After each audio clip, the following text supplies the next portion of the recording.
Muhammad berani tak berbahas dengan saya? Yang Berhormat Jelutong. Minta laluan Muhammad. Tuan Yang Di-Pertua, Tentang sistem percukaian. Saya ingin tanya, ajukan satu saya soalan. tak bagi, Yang Berhormat Jelutong. tak bagi laluan Saya nak habis banyak. Yang Berhormat Berhormat Pekan. Yang Berhormat Pekan tak bagi laluan. Tolong duduk, tolong duduk. Tolong duduk, tolong duduk. Teruskan Yang Berhormat Pekan. Jelutong, Jelutong. Decorum, decorum please. Jelutong. Yang Berhormat Pekan, silakan. Bayar cukai lah. Yang Berhormat Pekan pun hutang cukai. Jelutong. First warning, thank you. Yang Berhormat berani tak berbahas dengan saya? Yang Berhormat Jelutong. Warning nombor 2. Mikrofon Wabi. Tuan Yang Di-Pertua, ucapan saya yang menyokong pembentangan RNK 12 adalah berdasarkan pada 6 teras. Teras pertama yang saya ingin cadangkan ialah daya tarikan dan kedinamikan Malaysia. Pada tahun 2008, Tolonglah Wabi beri pulang kepada Wabi Pekan kerana beliau mempunyai lantai percakapan sekarang. Kita hormatilah sama sendiri ya. Wabi Pekan. kadar cukai korporat Malaysia pada tahun 2008 Tapi speaker, adalah kedua. speaker, Jelutong. Tolonglah Jelutong. Please lah, please. Saya tak bagi izin Jelutong Ya. Pada tahun 2008, kadar cukai korporat Malaysia adalah kedua paling rendah di rantau ASEAN. Singapura 17%, Vietnam 28%, Thailand 30%, Indonesia 30% dan Malaysia 28%. Malahan kadar cukai korporat di ekonomi terbesar dunia iaitu Amerika Syarikat lagi tinggi iaitu 35%. Tetapi pada tahun 2020, kadar cukai korporat Malaysia menjadi paling tinggi di rantau ASEAN. Malah Amerika Syarikat pula menjadi lebih rendah berbanding kita. Kadar cukai yang saya maksudkan itu Singapura 17%, Vietnam 20%, Thailand 20%, Amerika Syarikat 21%, Indonesia 22%, tapi Malaysia 24%. Tuan Speaker, saya gunakan peraturan Dewan. Sehingga 17%. Jelutong. Apa dia? Apa dia? Peraturan 36/12. Saya baca. Yang Berhormat Pekan dengar.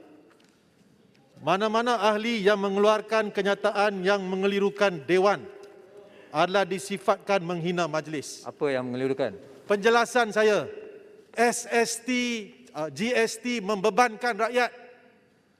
Itu Yang Berhormat, ini bukan pencelahan bukan boleh untuk berbahas, untuk penjelasan saja.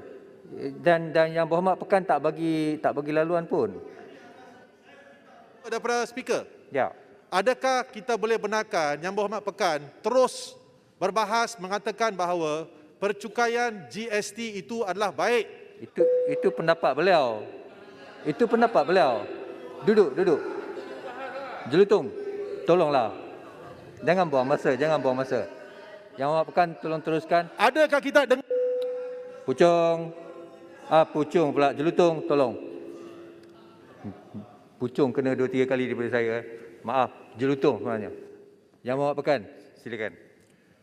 Last ya, tolong. Tuan Yang Di-Pertua, malangnya negara-negara jiran kita yang kesemuanya melaksanakan cukai GST telah berjaya menurunkan cukai korporat mereka ke paras lebih rendah daripada negara kita, menjadikan Malaysia sebagai sebuah negara yang cukai perniagaan paling tinggi di ASEAN. Seperti sedia maklum, sistem percukaian GST adalah lebih saksama dan progresif. Semakin banyak yang kita belanja, semakin banyak yang kita bayar.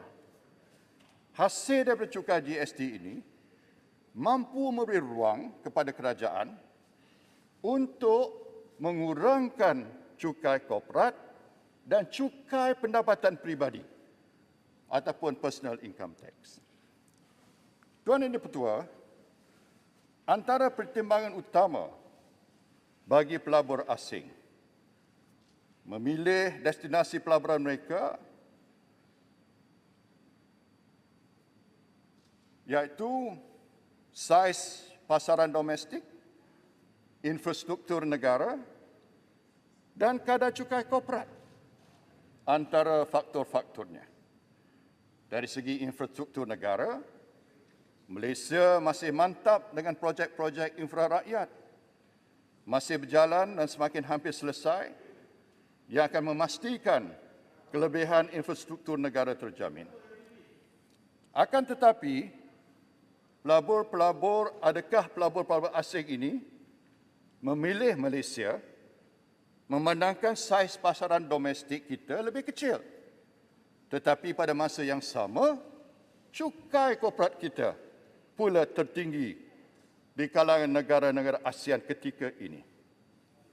Akibat faktor ini, syarikat-syarikat Malaysia pula mungkin lebih tertarik untuk melabur di negara jiran berbanding di dalam negara sendiri. Tuan Speaker, saya minta Selain mencelah. Nak memberi mencelah ruang saja. YB Pekan tak bagi. untuk Maaf, mikrofon YB. Ya. Selain memberi ruang untuk menurunkan cukai korporat dan cukai peribadi, sistem GST yang dipadankan dengan pakej bantuan rakyat sebenarnya memainkan peranan yang amat penting untuk mengurangkan jurang pendapatan. Pekan Kanga nak minta boleh. Memang Pekan. Kanga sokong GST. Saya tanya tentang 1MBB boleh tak? Saya nak teruskan. Yang Mak Pejung. Jelutong. Kanga sokong GST. Pekan. Saya tak Duduk. bagi julutong ya, bagi julutong Kanga. Saya nak teruskan. Kalau 1MBB tidak ada, boleh kita beri gaji kepada Jelutong. Saya ambil kira pandangan YB Muar dan Pontian. Saya setuju dengan pandangan yang YB Jelutong tak boleh? Pontian. Saya tanya soalan, tak boleh? Yang Muar ada, saya nak beritahu bahawa dari segi yang disebut ketirisan itu, sebenarnya GST menyebabkan pengucupan apa yang dikatakan the black economy daripada 25% kepada 10%. Jadi ketirisan itu sebenarnya lebih teruk sebelum GST.